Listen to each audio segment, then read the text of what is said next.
Okay, hi everybody. So I just wanted to explain how Lagrange multipliers goes to higher dimensions. And so what we've done is we've had a curve in two-dimensional space, and well, our curve was a circle, but I just drew a different loopy curve here. And we've asked to minimize a certain function of two variables for our two-dimensional space. And in order to do that, we realized that this curve here, we want to minimize restricted to the curve. So that means we want to find argmin that are also on the curve, rather than in the entire input space. So this is the constrained optimization problem, and that is the only time that Lagrange multipliers come in. Lagrange multipliers help us deal with the constraints. Okay. Now the key there was that this constraint set, in this case it's a curve, can be seen as the pre-image of some map. So for example, this curve might be the map that sends xy to y squared minus x to the third plus x, or something like this. I actually don't remember if this is the equation of this curve, but it's close to it, I think. And so it would be, it has equation, this curve might have equation y squared minus x to the third plus x equals 0. And so, we turn that into a map, because then we can take the gradient of that map,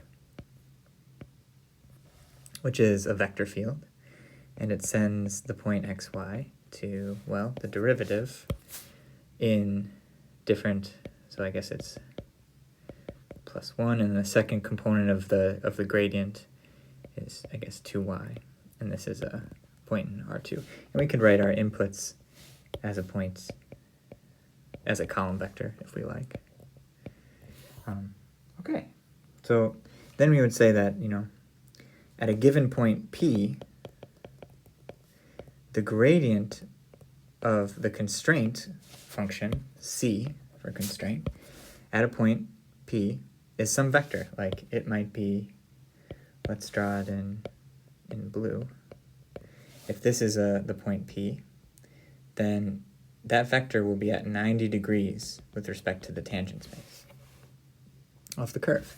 If this was our point P, then that vector would be at 90 degrees with respect to the tangent space of the curve. And then we know that the projected gradient should be 0. And so if the gradient's like over here, then we project the gradient onto the tangent space, and it's non-zero. That means we can move and decrease the function value while staying on the curve. But when the projected gradient is 0, so for example, like this, if this was the gradient of our function that we're trying to minimize, we notice that this projected will be 0, because it's exactly equal to some multiple of the constraint. Okay? And we can put that multiple either there or here. It doesn't matter. But this is a new variable. So Lagrange multipliers gives new variables, usually called lambda, or lambda 1, lambda 2, lambda 3. And let's actually see that now, because I want to show you in higher dimensions. So in higher dimensions, let's do 3 dimensions first. We might still have a curve. Let's say this curve. This is the twisted cubic curve. And this curve is given as the vanishing of 2 equations. Equation 1 and equation 2. What you can think about is that the first equation alone would cut out some sort of surface in 3-dimensional space. the second equation alone would cut out some other surface in three-dimensional space, and those surfaces meet along a curve, okay? And that curve where they meet is this curve, okay? So clearly this is the wrong drawing. It's hard to draw these surfaces intersecting in an actual example like this. You could get a computer to do it.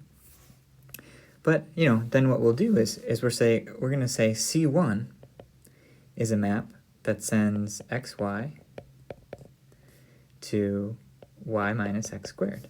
And we're going to say C2 is a map that sends xy to z minus x to the third. And then we can take the gradient of C1, and the gradient of C1 will send xy to a vector minus 2x, 1. Pause and check that you can get this gradient vector.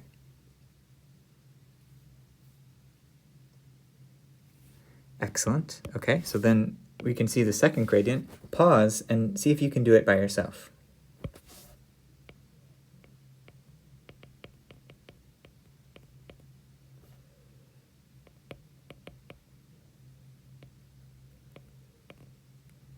Okay, so now we have two different gradients. And if we pick a point, like if we pick this point, let's call it P, then we can actually evaluate. We can say grad C1 at P. And we can say grad of C2, gradient of C2 at P. And these are now actual vectors, right? And you might even, sometimes I like drawing like little dots. I don't want to actually compute any numbers because I'm just thinking right now. But these two vectors are going to point in some way and then some other way. And, you know, that first vector, let's say this is the surface corresponding to C1, is normal to this first surface here.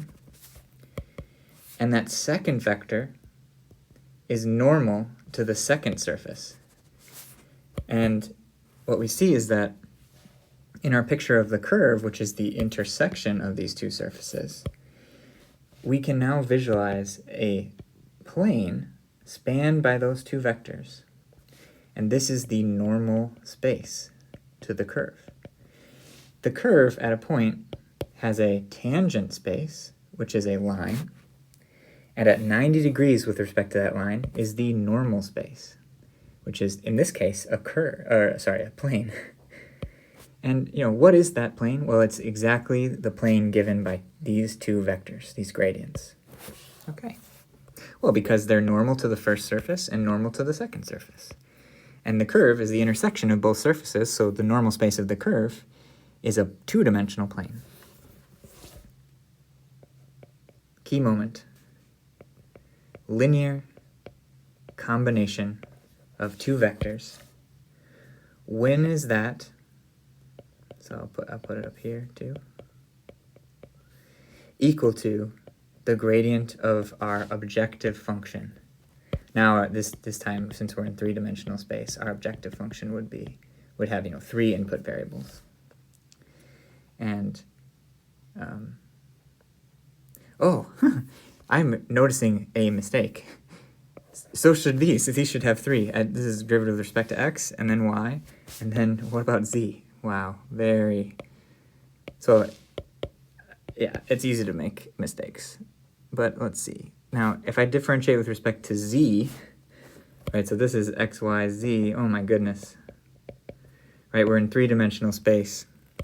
It was just easy because this only has y and x, it doesn't have any z's. But z is still an input variable because our curve lives in three-dimensional space. Over here we have a z, but no y. And so, you know, derivative with respect to z will be 0 on this one. Derivative with respect to y will be 0 here, so that should be a 0. And then there's the 1. And then these vectors should have a third number. Wow, you see how important it is to just make sure that you have the right dimensions. It's so important, because otherwise what you're doing is, you know, you go to a computer and it would complain. Right? It would be very wrong, right? And so our gradient has 3 variables, and so it would have 3 numbers when we plug in at the point P. and this here. This equation that I wrote here is the same equation that I wrote here. I just sort of drew it pictorially here. And what is this? This is actually three equations in how many unknowns? 5 unknown variables. What are they? Well, they're x, y, z, lambda 1, and lambda 2. But only 3 equations and 5 variables. How could we solve? You need at least 5 equations. But then, I don't know why I'm being so dramatic with my gasps of air, but we noticed that we had the 2 constraint equations. So if we combine both of these together, what we have is, well, let's say 2 constraint equations plus 3 critical equations, or you could even call them Lagrange equations, maybe. I don't know what you could call them, but there's definitely 3 equations here. Namely, the first components have to be an equal sign, the second components of this vector equation, and the third components of this vector equation. You see that the lambda 1 will go into each of the 3 spots, the lambda 2 will go into each of the 3 spots, and so there'll be lambda 1s and lambda 2s and x's, y's, and z's in these equations. Whereas the 2 constraint equations, they don't have any lambdas, but they do have x and y and z. Okay. And this is how we find the critical points. This is how we find the points where the projected gradient would be 0, because the projected gradient is, well, because the actual gradient is a linear combination of these normal vectors. And so the actual gradient is in the normal space, which in this picture is a yellow thing. And so when we project to the tangent space, which is a line, the projected gradient will be 0. And that is a critical point. Okay, so what should be clear is that any number of constraints in any number of variables will give you these vectors. If you have 5 constraint equations, then there will be 5 vectors, and you will need 5 Lagrange multiplier variables, these lambda 1, lambda 2, lambda 3, lambda 4, lambda 5, if you had 5 constraints. And you can do this entire thing in higher dimensions. Okay? And yeah, it's a pretty good method because it gives you an explicit system of equations that will find all the critical points of your objective function, even when it's constrained to some difficult geometric object given to you by equations that it satisfies. Okay. That's all for now.